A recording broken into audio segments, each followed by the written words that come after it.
Hello and welcome, guys, to the new Cyber Diaries podcast episode number 26. So, new year, new format, and more interesting stories, more interesting news, and we'll cover loads of interesting things about cybersecurity. Just to brief, I guess, covering the history and stuff like that. So, my name is Marius Poskos, and I'm a CISO for a global fintech organization. I'm also a board advisor for various cybersecurity vendors. I run obviously my podcast. I run my cybersecurity consultancy business where we focus on AI security, AI adoption, and all things AI. So what I wanted to cover, guys, and talk about in the new type of Cyber Diaries podcast. Let's dive right in and I'll talk about a bit about the new format, how it came about, and how we're going to cover the new Cyber Diaries podcast. So first and foremost, Cyber Diaries podcast agenda. So what I wanted to do and what I did at the end of last year was to gather your guys' feedback and understand what you guys wanted to hear, what you wanted to learn about cybersecurity, how I can share my expertise, and how it would be the most valuable and the most interesting type of podcast. So we did a voting, and I guess the three things that came on top was covering cybersecurity news, covering vendor partnerships update, and also talking about various new vendors that I'm working with. I'm helping them and highlighting what are they doing and how we can showcase their success. So as I mentioned, I sit on 3 advisory boards for 3 cybersecurity vendors, and I do a lot of work with helping vendors not only in their go-to-market strategy, but also making sure that their tools and products align to CISO needs. I always tell stories about how, CISOs often complain how vendors and cybersecurity companies do sales bad, how their products do not align with their needs. But what are we doing to change and shape that agenda in the future? And I'm always a big proponent, we have the force to change and be the voice of change. So we need to be able to help those vendors to make sure they don't do shady sales tactics. And then last but not least, and I think the most important thing what I wanted to highlight and talk about was there's been a lot of interest what a day in a life of a CISO looks like. So I'll share some of the stuff that, for example, I'm working on this week. I'll share some, I guess, great ideas and types of, for example, how we can report to the board better, how we can build our CISO programs better and things like that. So I wanted to highlight and just maybe allow you guys to peek behind the curtain of what CISO does, what do their days and weeks look like, and how are we working, what's shaping and things like that. So obviously, first episode of the new year will peel behind the curtain what's happening this week in my work, what I'm preparing for, how I work with my teams and how I interact with them, what type of reports I'm doing. I'll showcase some of the things that I'm reporting to the board, which hopefully you guys find useful and interesting. So guys, please stick around.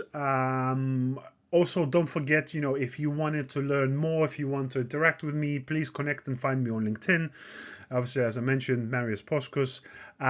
Please like, subscribe, share this podcast far and wide, which hopefully helps me to expand and deliver some more amazing content. So let's just jump in right into our cybersecurity news and cover some of the most important news that happened over the last week or so in cybersecurity world.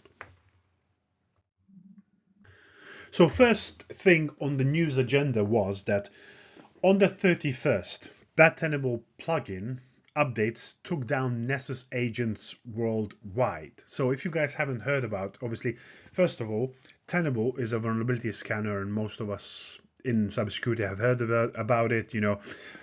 They normally have place agents on, whether it's virtual machines, whether it's your servers and things like that run vulnerability scans. So they released a plugin update on the 31st, which essentially what happened is took down all of their agents essentially and stopped running scans.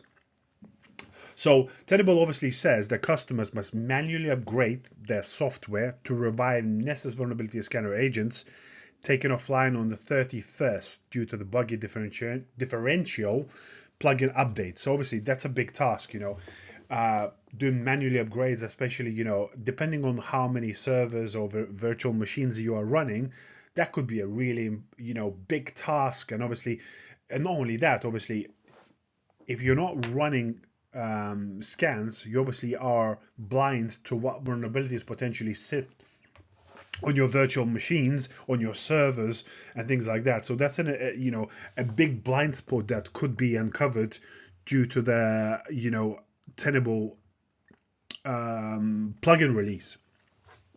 So as cybersecurity company acknowledged in an incident report, after pausing plugin updates to prevent the issue from impacting even more systems, the agents went offline for certain users on all sites. So this ongoing incident affects systems updated to Nessus agent versions 10.8.0 and 10.8.1 across Americas, Europe, and Asia. So you can imagine it's how much of potential impact this could have had. Tenable has since pulled the bad versions and released Nessus agent version 10.8.2 to fix the issue causing agents to shut down. In most recent update on their status page, Tenable said they plan to resume the plugin feed by the end of the day to allow plugin downloads again. Obviously, the message was there is a known issue which can cause Tenable Nessus agent 10.8.0 and 10.8.1 to go offline when a differential plugin update is triggered. To prevent such an issue, Tenable had disabled plugin feed updates for these two agent versions. Additionally, Tenable has disabled the 10.8.0 and 10.8.1 versions to prevent further issues, as they said in their public statement. Now, affected customers must upgrade to agent version 10.8.2 or downgrade to 10.7.3 to bring the Nessus agents back online. But a plugin reset is also required to recover offline agents if agent profiles are used for upgrades or downgrades. To fix the above issue, all Tenable Vulnerability Management and Tenable Security Center customers running Tenable Nessus Agent version 10.8.0 and 10.8.1 must either upgrade or downgrade. If you're using agent profiles for agent upgrades or downgrades, you must perform a separate plugin to reset and recover the agents. However, fixing the issue requires manually upgrading the agents using Tenable Agent 10.8.2. So in July 24, a similar incident, which a much more significant impact, was triggered by a faulty CrowdStrike Falcon update. I'm sure all of us heard about it. Caused a widespread outages that affected many organizations and many services worldwide, including banks, airlines, airports, TV stations, and hospitals. So the CrowdStrike glitch update took down entire companies and fleets of hundreds of thousands of devices by crashing Windows systems worldwide with blue screen of death errors. So just again, the highlight of supply chain importance and supply chain, problems that can cause masses of problems for organization, especially when these things happen during holidays, during weekend hours and things like that. So it's important to consider how we manage our updates and plugins and things like that. And there's always been, I think post CrowdStrike, there's been interesting conversations whether how we plan and roll out these updates. Can we intervene? Can we create potential rings of machines to separate and release that into different times to make sure that we don't cause a widespread downtime across all of the organization. So please think and obviously make sure that if you're running Tenable, make sure and check what versions you're currently running and see if you need an update to make sure to bring your agents back online if you are not receiving a scan results or they are out of date. Next on the news agenda is cybercriminals target Ethereum developers with fake hard hat NPM packages. So what does that mean? So essentially, cybersecurity researchers have revealed several malicious packages on the NPM registry that have been found impersonating the Nomic Foundation's hard hat tool in order to steal sensitive data from developer systems. So by exploiting trust in open source plugins, attackers have infiltrated these platforms through malicious NPM packages, exfiltrating critical data such as private keys, mnemonics, and configuration details, the Socket research team said in an analysis. So essentially, Hard Hat is a development environment for Ethereum software, incorporating various components for editing, compiling, debugging, and deploying smart contracts and decentralized apps, otherwise known as DApps. So I'm not going to list all of the packages, that have been found, but there's some of the packages that obviously been found to be malicious are things like, Hard Hat config, SDK test, Web3 SDK, SDK test 1, Solana validator, node validators, Hard Hat deploy others, Hard Hat gas optimizer, and things like that. So of these packages, Nomics Foundation SDK test has attracted 1,092 downloads. It was published over a year ago in October 23. So once installed, they are designed to harvest mnemonic phrases and private keys from the Hard Hat environment, following which they are exfiltrated to an attacker-controlled server. So essentially, the attack begins when a compromised package are installed. These packages exploit the Hard Hat runtime using functions such as hrelnit and hreconfig to collect sensitive details like private keys, mnemonics, and configuration files. So then basically the collected data is transmitted to attacker-controlled endpoints leveraging hard-coded keys in Ethereum addresses for streamlined exfiltration. So the disclosure comes days after discovery of another malicious NPM package named Ethereum Contract Handler that masquerades as a library for detecting vulnerabilities in Ethereum smart contracts, but instead harbored functionality to drop the Quasar rat malware. So in recent months, malicious NPM packages have also been observed using Ethereum smart contracts for command and control server addresses distribution, co-opting infected machines into a blockchain-powered botnet called Mesaka Network. So the campaign has been tracked back to a Russian-speaking threat actor named Lane.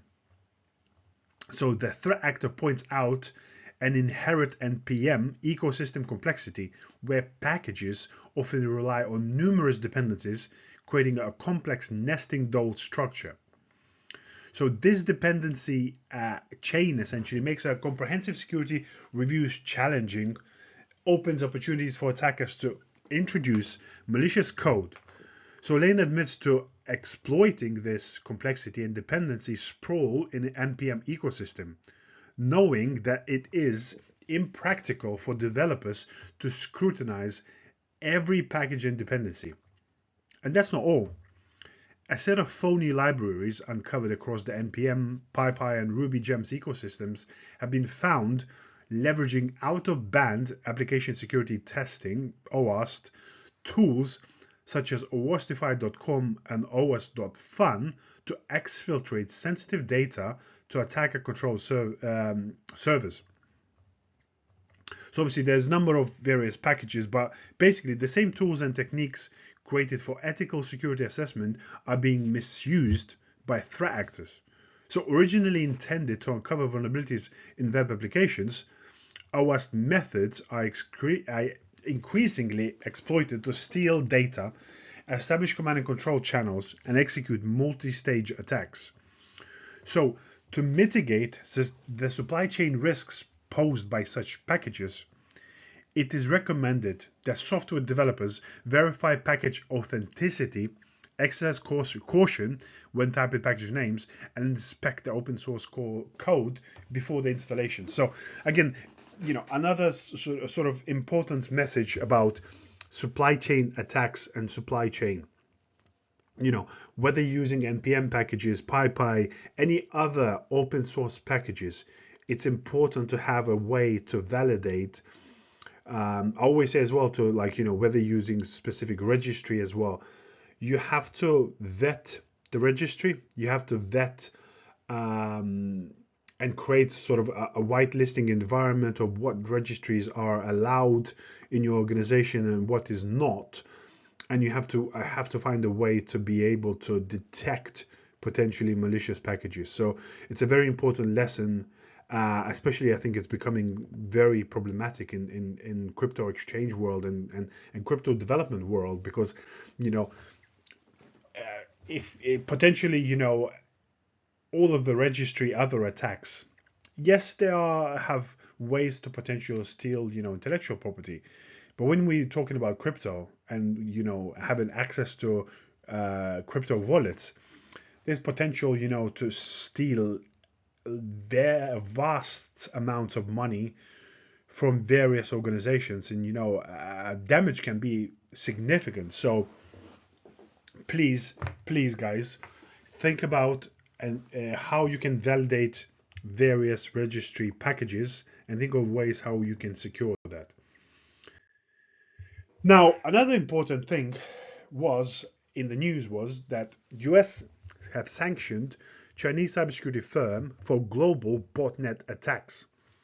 So, US government has issued sanctions against a China-based cybersecurity company for its involvement in large-scale botnet targeting American organizations, including critical infrastructure. So, Beijing-based Integrity Technology Group has been accused of playing a role in multiple computer intrusion incidents that have been attributed to Flax Typhoon, a Chinese malicious state-sponsored cyber group that has been active since at least 2021. So Flax Typhoon has compromised computer networks in North America, Europe, Africa, and across Asia, with a particular focus on Taiwan. It exploits publicly known vulnerabilities to gain initial access to victims' computers and then leverages legitimate remote access software to maintain persistence control over the network. In September 2024, a joint cybersecurity advisory issued by the National Security Agency, NSA, FBI, and Cyber National Mission Force detailed how the botnet operates. It is believed to consist of over 260,000 devices and runs the Mirai malware.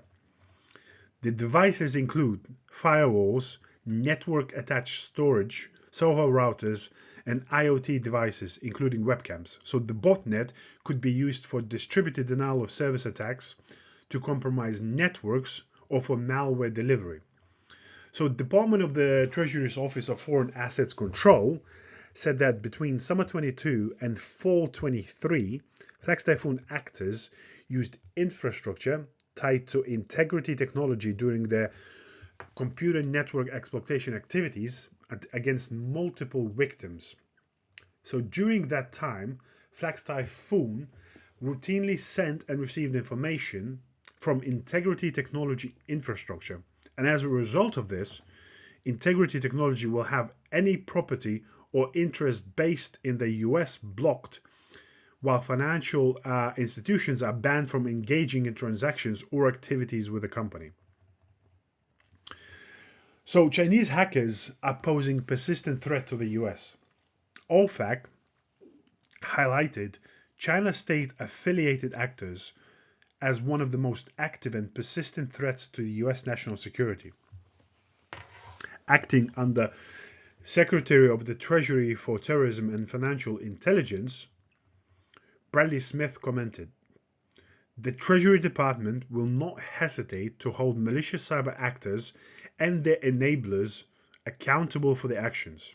The United States will use all available tools to disrupt these threats as we continue working collaboratively to harden public and private sector cyber defenses." The announcement comes just days after the Department of the Treasury revealed that Chinese state-backed hackers had compromised some of its computers and accessed and classified information after targeting a third-party cybersecurity vendor beyond trust. Last year, the US warned that the group Volt Typhoon has been actively infiltrating networks of US critical infrastructure organizations. So this infiltration is seen as a strategic move to potentially disrupt or destroy critical services in the event of escalating geopolitical tensions or military conflicts involving the United States and its allies. So again, it's an important message and important news how companies, especially in China, cybersecurity vendors who are affiliated with sometimes state-sponsored attackers are causing damage, whether it's through DDoS attacks, as in this case, whether it's exfiltrating information, spying and stuff like that. So it's just always interesting how these geopolitical forces move. So it's always important and interesting to stay up to date and how does that evolve and change over time. Another big news on the agenda was that Apple agreed $95 million settlement over Siri privacy violations. So 5 years of litigation and 5 months of negotiations has resulted in Apple agreeing to a $95 million settlement of class action suit, which claimed that Apple's Siri assistant violated users' privacy. So while the settlement sum may be eye-watering, the settlement class members who make valid claims will receive a pro rata payment based on number of Siri devices claimed, with a cap of $20 per Siri device. So these devices include Siri-enabled iPhone, iPad, Apple Watch, MacBook, iMac, HomePod, iPod Touch, and Apple TVs. So the class action alleged that through these devices, confidential or private communications were obtained by Apple and shared with third parties as a result of an unintended Siri activation. Siri is typically enacted using the command "Hey Siri," but it has been claimed that the digital assistant could be unintentionally triggered and begin recording without this command. The plaintiffs accused Apple of violating consumer protection laws and privacy laws as a result of this issue. So the class period is from September 17th of 2014 to December 31st of 2024. So those eligible to make a claim must be current or former owners or purchasers of a Siri device who reside in the US and its territories, and whose confidential or private communications were obtained by Apple and or were shared with third party as a result of an unintended Siri activation between class periods. So the court document said that the estimated settlement size is expected to be substantial, and notice will be sent to all purchasers and owners of Siri devices. So the settlement reflects approximately 10 to 15% of plaintiffs' expected recoverable damages. Apple has denied all of the allegations made in the lawsuit and denies that Apple did anything improper or unlawful. The preliminary settlement was filed on December 31st in Oakland, California Federal Court. So the plaintiff's counsel will ask court for an award of attorney's fees of up to 30% of the settlement fund and litigation expenses of up to $1.1 million. That's an interesting thing because obviously, there are plenty of organizations who obfuscate, our sort of agreement with, cookie collection and things like that. But obviously there are organizations, and we often find out through class action lawsuits how they illegally gather information and then obviously sell that information for their gain. It's still interesting to see how obviously this is going to shape. Obviously, award of the funds to people as per $20 per potentially per Siri enabled device. It'll be interesting how is that going to shape and whether that's going to work. But it's really an interesting development in Apple, because obviously Apple often advertised privacy and security, how they are the best, and how they are competing against their competition and providing enhanced security. So this is going to dampen their reputation, and will be interesting how this is going to shape in the near future.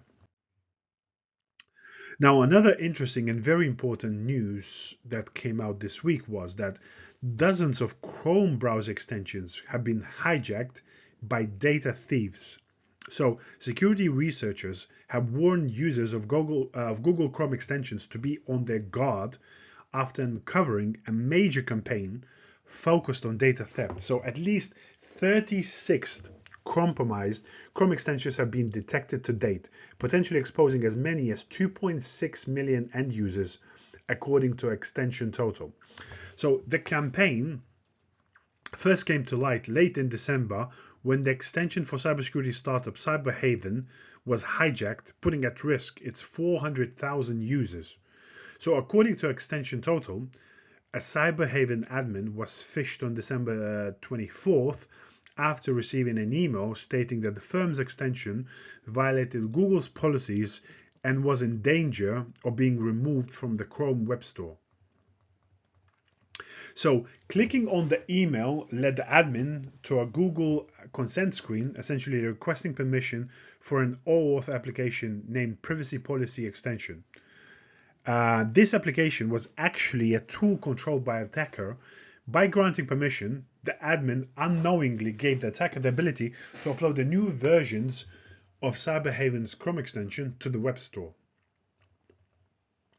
So basically, the hackers subsequently uploaded a malicious version of the extension designed to steal users' passwords, cookies, and other information that could enable account takeovers. The malicious code managed to bypass Google's security checks. So the message is, developers, be aware. Security vendor SquareX said extensions are an increasingly popular way for threat actors to gain initial access, because most corporate IT teams don't control what their users install. Even if they do, few IT admins monitor subsequent updates to an allow listed extension.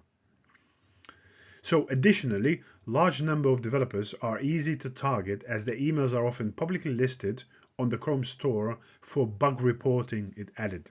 So SquareX founder Vivek Ramachandran claimed his firm has seen similar attacks designed to steal data from apps like Google Drive and OneDrive, and warned that threat actors will get more creative still with future campaigns.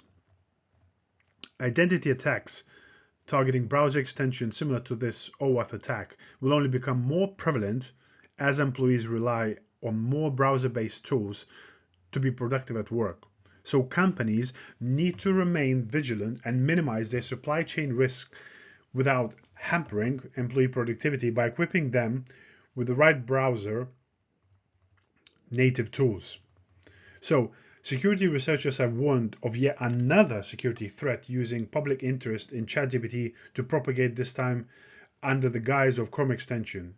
Guardio claimed in a blog post that threat actors forked a legitimate open source ChatGPT for Google extension and added malicious code designed to steal Facebook session cookies. So again, this is just highlights again, guys, the importance to track things like even browser extensions. So I'm sure most of us use various security tools to monitor our endpoint devices. But how and where does that end? So again, this just highlights the importance that, you know, for example, most organizations, like all of us know that we use things like, we remove local admin from most of the laptops to prevent installing potentially malicious software, which, goes through an approval process where security can verify and then, approve or deny access to specific software. Usually we can publish, internal company portal where we can store specific software that allows users to download it and install it automatically. And we should work and think about similarly things, how we can, prevent users from accessing malicious plugins and malicious extensions. So it's just something for you guys, I guess, to think and just to strategize in your organizations as the news highlight the problems with it. So we covered some of the most important news. Now, as I mentioned in the beginning of the podcast episode, I wanted also to cover and talk about some of the vendor review corner and what I've been working. So this week, I've been working with an organization called Asterix. Essentially, the organization allows you to secure non-human identities. So I know most of us, security leaders, security practitioners are often, are really interested in working with identity and access management space. But that normally includes user identities. Now, when we're talking about non-human identities, we're talking about secure and governed service accounts. We're talking about API keys, secrets, OAuth tokens, and other non-human identities across SaaS, cloud, and on-prem environments. So it's important that Asterix, they're on a mission to secure identity's biggest blind spot.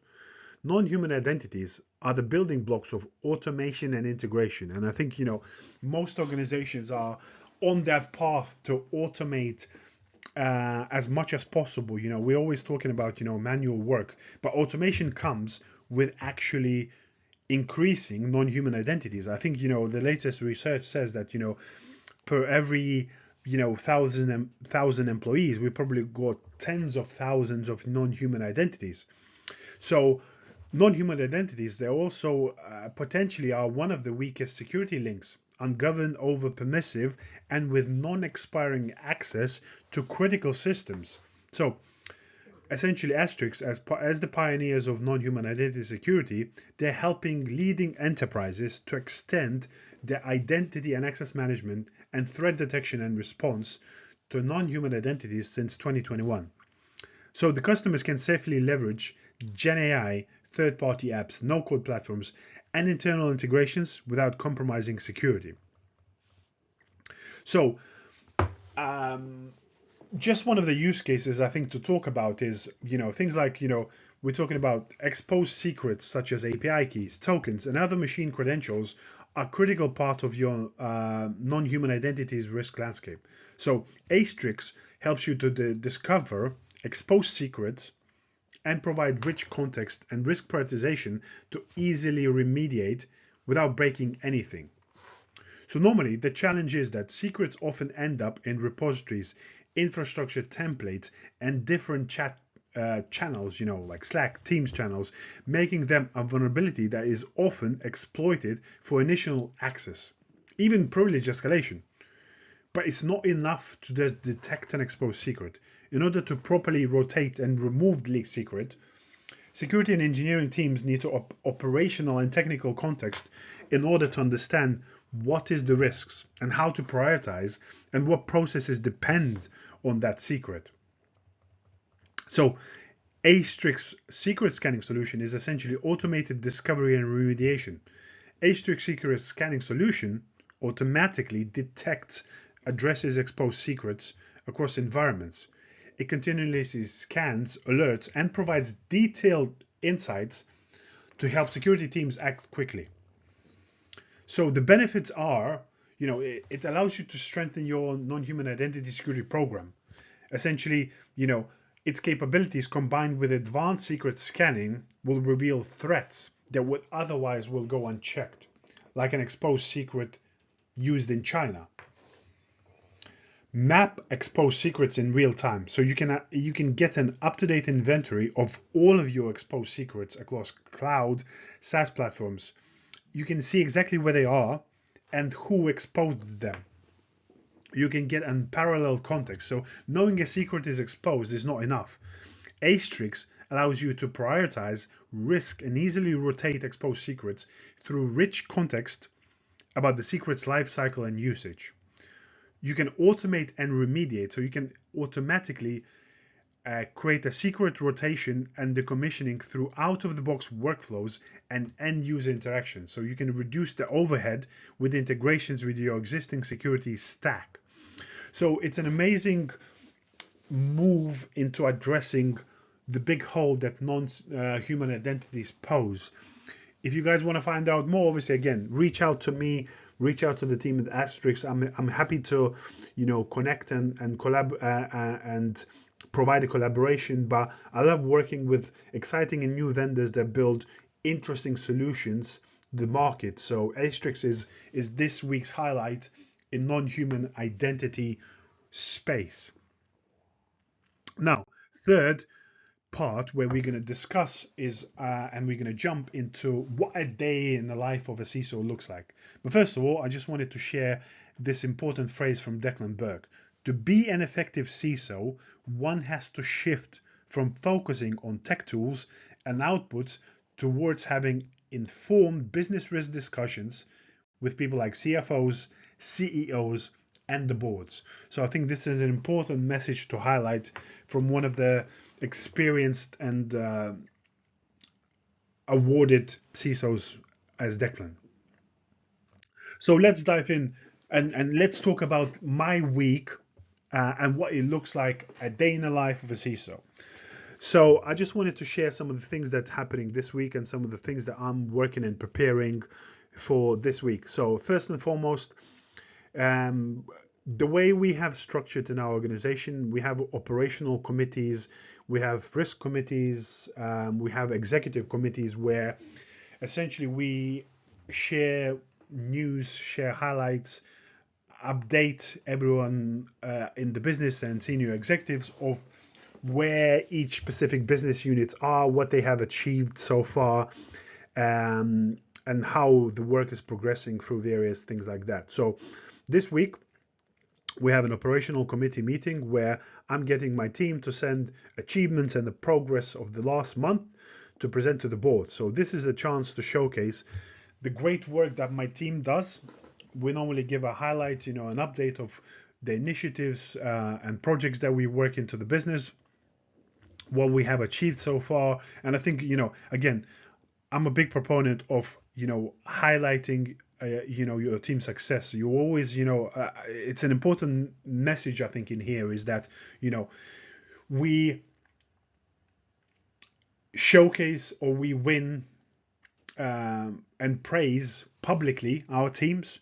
But when it comes to teaching and lessons learned, we do that privately. So it's an important way to showcase your team success, highlight the great work that the team does in front of the whole business. So this is always, OPCO is always a chance to showcase and highlight the progress that the team is doing and the work that we are as a team doing across the whole business, from application security to our security operations team to our governance, risk and compliance teams, what we have achieved over the last month, as well as showcasing some important, KPIs and measurings to the business. This is an important thing. I always, talk with various CISOs how, sometimes, people are not quite sure how and what metrics to report. Too often we talk about things like, number of vulnerabilities that we currently have. Boards and senior executives normally don't care about that. They care about trends, where these numbers are going. So it's important thing to, talk to senior executives, understand how they want things to be seen, what they want to hear, what is on top of their, agenda and concerns. There's always, all these people, hear what's happening in cybersecurity world. They see the news.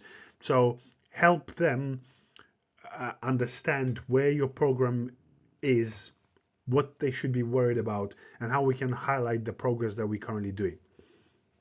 And another thing which I do pretty much weekly is that we do weekly check-in with technology project management to review all of the security projects and initiatives that are currently in flight, look at what needs my immediate attention. So it's always interesting to see, you know, how we are progressing against the plan, you know, how are my, you know, whether it's tool onboarding, whether it's specific projects with the clients, and third parties that we are working in the security space, any enhancement projects that we have. It's interesting to see, you know, how teams are progressing, what needs my attention, any potential blockers that I can open. You know, this is the way sort of, you know, to get a check in and see whether we are falling behind, what needs my attention. You know, I always say thing, you know, you sometimes as a CISO, you know, the biggest power you can have is open and unblock any doors for your teams to be able to deliver things on time. Then we, you know, the next part of the work that we're currently doing is prepare and update security slides for various product launches. So, you know, for example, we're currently working on 3 project launches across 3 continents that potentially is going to serve a good few hundred millions of customers. So it's a daunting task. There's a lot of priorities that we need to work through. And you know, it's really interesting work when you start, you know, working across 3 continents, you know, from East to Europe to, you know, America.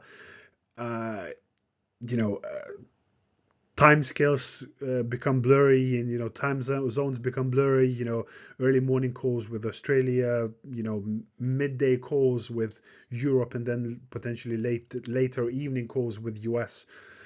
But you know, we do the product launches and platform launches, and you know, we've been doing them for a while, so we are building and refining the blueprint of how this works. We have specific security requirements that we require from our project teams to make sure that we get the product ready, and get teams ready for a security sign-off.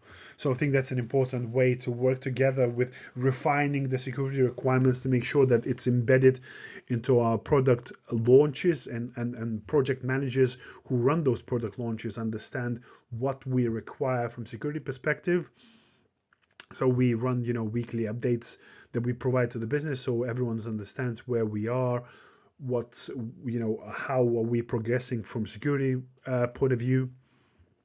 And then obviously, normally Monday morning, I start with the weekly team catch-ups, you know, to discuss the current projects, initiatives, find out where the team needs my help, you know, as I said before, you know, to unblock any problems. So weekly catch-up is obviously normally to, you know, for me to understand, you know, how we are going to prioritize, you know, security tasks. For example, all of the security tasks sit on a Jira board. So, you know, I help teams to, you know, add new tasks, prioritize the current tasks, see what needs immediate attention, you know, what project initiatives and what, you know, how we can breaking down the bigger project initiatives into smaller steps and tasks. We you know, look at the outputs from the BAU activities. We have you know, a great list of daily, weekly, and monthly BAU activities that need to be achieved within security teams. So it's always an interesting thing, you know, to discuss what team have achieved last week, what they're working on this week, whether I can help guide. You know, you know, there's obviously a difference between seniority within the teams. We have some junior members where it's always amazing to see them come up to speed and learn and progress within the teams. You know, share knowledge. Sometimes it's an important thing. Part of the team's catch-up is, you know, highlighting knowledge, latest news and trends, what we discover, you know, what happened and what has been published and whether it needs our attention. And then obviously DevSecOps, you know, I always talk about, you know, DevSecOps is not just a sort of thing that you start doing. It's a shift in culture and the ways of working. So we have a weekly catch-up between security, DevOps, and development sort of heads, where we put our heads together and work through security initiatives. But it's a collaborative effort, in order to embed security in the DevOps processes, embed security in development processes, and see how security teams can help across all other teams to embed and align security needs and initiatives. I'm quite fortunate working in a business where security is really a priority. So it allows me to actually push some of these initiatives, but work together collaboratively and offer advice and help. It's important thing to note, when you climb towards security leadership, that we're trying to balance the carrot and the stick game, but it's about collaboration. It's about understanding other people's perspective, approaching things with empathy, understanding and being in other people's shoes of, what challenges they face in their teams, where do priorities lie. At the end of the day, security's goal is to achieve business goals. So we need to align our security goals to the business goals and to all other three teams' goals, and how we can embed and allow security to be adopted and culturally be embedded within those teams. So that's kind of, I guess, a brief overview of a life of a CISO in my current week. I guess different weeks, different shapes. For example, I discussed OPCO. Obviously, OPCO runs first week of every month, so obviously that's why it's this week. I'll kind of showcase and highlight some of the things that are happening hopefully next week.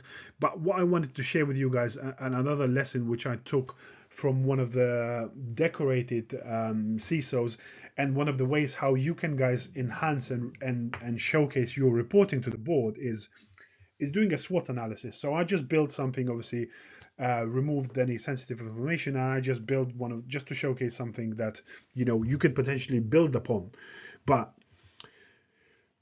how do boards consume information? One of the easiest ways to consume information is do a SWOT analysis. So strengths, weaknesses, opportunities, and threats within your cybersecurity program. So you can, for example, showcase and highlight what are the strengths of your cybersecurity program. Maybe your endpoint security program is great.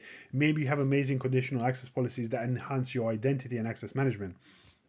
Maybe you have an amazing partnership with your 24/7 security partner. Maybe you have a great team. The team has accountability for their security program.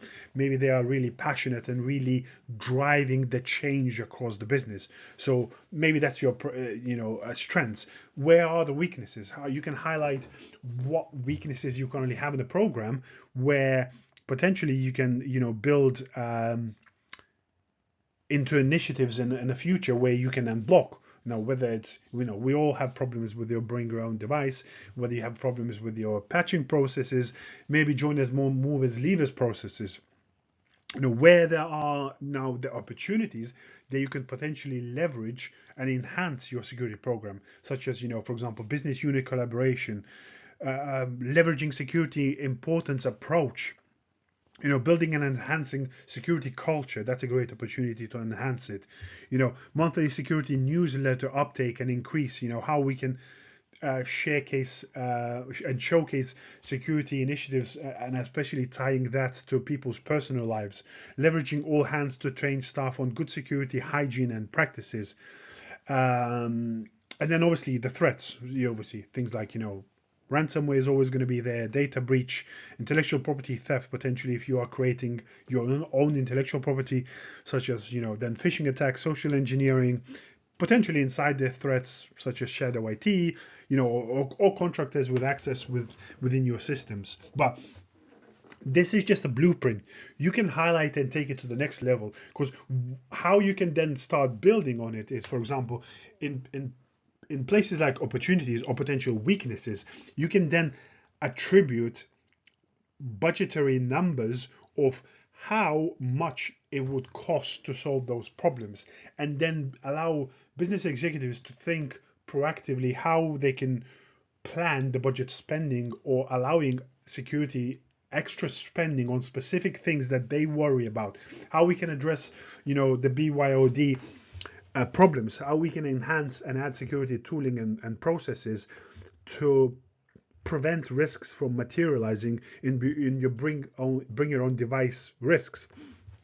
So you can add monetary values. You can also add what are potential threats. So, should we face ransomware, how much that would cost the business, and what's the current risk of ransomware. And then you can attach, again, you can do qualitative risk analysis, and translate that into quantitative risk analysis, potentially, of, what that would cost the business and how we can spend money wisely, reduce that risk to an acceptable level. So again, this is something for you guys as you move towards security leadership, or even CISOs. If you haven't thought of this way of highlighting and putting one of the slides in front of your boards, it's something to think about and potentially use. I don't remember which exactly CISO I've taken this from, but it's one of the prominent CISOs that there was a presentation in RSEC CISO bootcamp, which I found really useful and amazing, that we used before. And I think, again, this is definitely one I'm going to use in the future, and I think it's an amazing tool to leverage in your own arsenal. So guys, please use it, take it, steal it, adapt it, improve it. I would like to hear your feedback, guys, again, how you would improve it and use that SWOT analysis for your cybersecurity program, or for your cybersecurity initiatives. It doesn't have to enhance the whole program. If you're a SOC manager, you could potentially do this for your SOC. If you're an AppSec manager, how you can build this for your AppSec processes or AppSec program itself. I think this is an amazing tool that you can use. So guys, thank you for listening. This is the first new reformed episode, which I listened to your guys' feedback and then provided some cybersecurity news update, some vendor update, review and research, and then we dived into what a day in the life of a CISO looks like. So hopefully you guys find it useful. Please like, share, subscribe, share far and wide, so I can get more episodes done. It's a greater uptake and everybody can learn from me.